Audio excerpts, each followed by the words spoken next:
Let's get Charley Casserly in now on this. You were part of that Redskins front office along with Coach Gibbs that brought in Doug Williams. What can you tell us about the process and the time in the season when Doug got the starting job, Charley? Well, first of all, we got to go back to this cover. Still have it with me. Always save it. It hangs behind me all the time. Wow! He won a championship for us. Thanks, Doug. All right, here's how we got him. Joe Gibbs always valued a backup quarterback. He was the reason Williams was drafted #1 in Tampa. So when Williams became available because the USFL folded, he emphasized a trade to get him. Talked Jack Kent Cook into spending $400,000 as a backup quarterback in 1985. Nobody ever did that. Well, the first 2 years, he hardly ever plays. Then we get to 1987. It's the summer.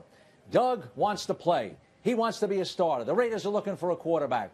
Joe Gibbs tells him, we think we're going to be trading you to the Raiders. Joe sleeps on it. Gets up the following morning and tells Doug, no, we're not trading you. I got a feeling you're going to play this year. He had been the backup. Schrader had been to the Pro Bowl, threw for 4,000 yards the year before. He's not going to play. Doug was disappointed. Well, sure enough, during that year, Doug came off the bench, won a couple games for us, never won a game as a starter.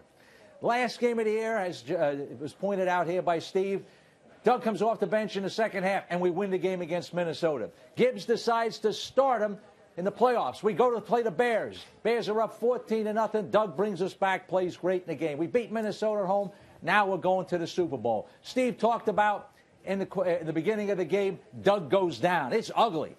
You don't think he's going to play. The year before, Jay Schrader, when Doug Williams was sent in to replace him, Schrader waved him off. Williams is halfway out. He comes back. That's embarrassing. There's no way that Doug Williams was not going to get up and limp his way back into the game. And he had a phenomenal second quarter. And you know why he didn't play that way in the third and fourth quarter? Because we didn't throw the football. He might have scored 50 points. I'll finally say this.